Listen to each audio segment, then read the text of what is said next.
নমস্কার বন্ধুরা, কাকলিস কুকিং শোতে সবাইকে স্বাগত। শীতের মিঠে রোদ গায়ে মেখে নলেন গুড় দিয়ে পিঠে পুলি খেতে যেমন ভালো লাগে, তেমনই ভালো লাগে এই রসবড়া খেতে। উপকরণ একেবারেই সামান্য, লাগে শুধু 2 কাপ বিউলির ডাল, 1 চামচ মৌরি, সামান্য একটু নুন, বড়াগুলো ভাজার জন্য যে কোনো সাদা তেল, 1.5 কাপ চিনি আর 2 গ্লাস জল। ব্যাস, এই কটা ইনগ্রেডিয়েন্টস দিয়ে তৈরি হয়ে যায় দারুণ টেস্টি এই রেসিপি। আর চলুন দেখিয়ে দিই এই রেসিপিটা আমি কিভাবে তৈরি করি। 2 কাপ বিউলির ডাল নিয়ে খুব ভালো করে প্রথমে ধুয়ে নিয়েছি। বিউলির ডালে কিন্তু ভীষণ নোংরা থাকে, সাদা সাদা একটা পাউডার লেগে থাকে। তো সেই পাউডারটা যতক্ষণ না ক্লিয়ার হচ্ছে, ডালটাকে কিন্তু খুব ভালো করে 7 থেকে 8 বার ধুয়ে নিতে হবে। তো আমি সেইভাবেই ধুয়ে নিয়ে আঙুলের 2 দাগ উপর পর্যন্ত জল দিয়ে ওভারনাইট ভিজিয়ে রেখে দিয়েছিলাম। 7-8 ঘন্টা বিউলির ডালটাকে ভিজিয়ে নিলে একদম নরম হয়ে যায় আর পেস্টটাও কিন্তু খুব মসৃণ তৈরি হয়ে যায়। তো সেইভাবেই ডালগুলোকে ভিজিয়ে নিয়ে আমি এখন ডালের পেস্ট তৈরি করে নেব। তো মিক্সির মধ্যে আমি পুরো ডালটা একসঙ্গে দেবো না, অল্প অল্প করে 2-3 বারে দিয়ে দেবো ডালগুলো। প্রথমেই আমি জল দেবো না, জল ছাড়াই ডালগুলোকে প্রথমে একটু ঘুরিয়ে নিচ্ছি মিক্সিতে। একটু ভেঙে ভেঙে গেলে তারপর বোঝা যাবে ঠিক কতটা জল লাগবে। তো যতটা জল লাগবে ততটাই আমি আস্তে আস্তে দিয়ে দেবো। আমি একসঙ্গে জল দেবো না, কারণ পাতলা হয়ে গেলে কিন্তু বড়ার আকারে আর তৈরি করা যাবে না। তো সেইভাবেই আমি আস্তে আস্তে ডালটাকে ঘুরিয়ে নিয়েছি আর এখন অল্প অল্প করে জল দিয়ে পেস্টটাকে তৈরি করে নিচ্ছি। আর আমি এখানে 2 কাপ ডাল নিয়েছিলাম, তো আমার জল লেগেছে 1/2 কাপের একটু বেশি। আর ডালটা বেটে নিতে হবে একদম মসৃণ করে। একটুও যদি ডাল গোটা গোটা থাকে বড়াটা শক্ত হয়ে যাবে আর চিনির রসও খুব ভালো করে বড়ার মধ্যে ঢুকবে না, খেতেও তাই ভালো লাগবে না। তাই একদম অল্প অল্প করে জল দিয়ে একটা স্মুথ পেস্ট তৈরি করে নেবেন। তো পেস্টটা অলমোস্ট রেডি হয়ে গেছে। এখন আমি এর মধ্যে দিয়ে দেবো 1 চামচ মৌরি আর দিয়ে দেবো সামান্য একটু নুন। নুনটা কিন্তু খুবই সামান্য। তবে রসবড়া তৈরির জন্য ডালটাকে যদি শিলে বেটে নেওয়া যায় তাহলে কিন্তু সব থেকে সুন্দর হয়, কারণ একদমই অল্প জলে বেশ টাইট করে ডালটা বাটা হয়ে যায়। আর মিক্সিতে যদি বাটা হয় তাহলে একটু পাতলা হয়, কারণ জলটা ঠিকঠাক না দিলে আবার পেস্টটা তৈরি হতে চাইবে না। তো যেভাবে আপনার সুবিধা হবে আপনি সেইভাবেই বেটে নেবেন। তো ডালটা বাটা হয়ে গেছে, দেখুন একদম স্মুথ পেস্ট তৈরি হয়ে গেছে। তো মিক্সি থেকে ভালো করে ডালটা পরিষ্কার করে বাটিতে নিতে একটু সময় লাগবে, কারণ বিউলির ডাল খুব চিটচিটে হয়।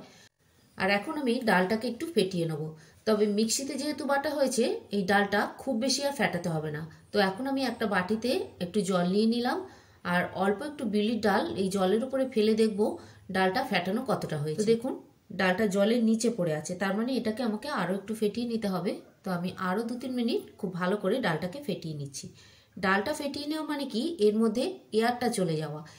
যতটা ডাল ফ্লপি হবে বড়াগুলোও কিন্তু ততটা নরম হবে আর ফাঁপা হবে, রসটাও খুব সুন্দর ঢুকবে। তো আমি 2-3 মিনিট ফেটিয়ে নিয়েছি। এখন দেখুন জলের উপরে আবার দিচ্ছি, দেখুন কেমন ভেসে উঠেছে।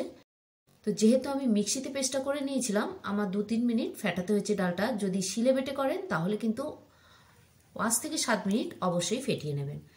এখন আমি এখানে চিনির রসটা তৈরি করে নিচ্ছি। দিয়ে দিলাম 2 গ্লাস জল আর এর মধ্যে আপাতত দিয়ে দিলাম 1 কাপ চিনি।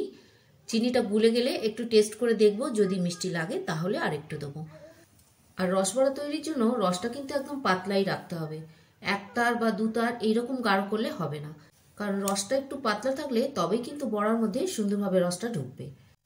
তো এখন আমি রসের হাঁড়িটাকে ছোট বার্নারে শিফট করে দিলাম, ওটা আস্তে আস্তে হতে থাকুক। আর এইদিকে আমি বড়াগুলোকে ভেজে নেবো, কারণ গরম গরম রসের মধ্যেই বড়াগুলোকে দিতে হবে। তো রসটা আস্তে আস্তে ফুটতে থাক আর বড়াগুলোকে ছাড়বো। আর তেলটা দেখুন খুব আগুন গরম হলে কিন্তু হবে না। আমি দেখুন একটা বড়া দিয়েছি কিরকম আস্তে আস্তে ফুটে উঠলো। তো তেলটা অল্প একটু গরম হলে তবে বড়াগুলো ছাড়বেন। আর যতক্ষণ বড়াগুলো ছাড়া হচ্ছে ততক্ষণ কিন্তু গ্যাসের আঁচটা থাকবে মিডিয়াম হাইতে। অনেকগুলো বড়া যখন একসঙ্গে দেবেন আস্তে আস্তে তেলের টেম্পারেচারটাও কমতে থাকবে। আর যখন বড়াগুলো দেওয়া হয়ে যাবে গ্যাসের আঁচটাকে একদম কমিয়ে দিয়ে ঢিমে আছে নেড়েচেড়ে সুন্দর গোল্ডেন করে ভেজে নেবেন।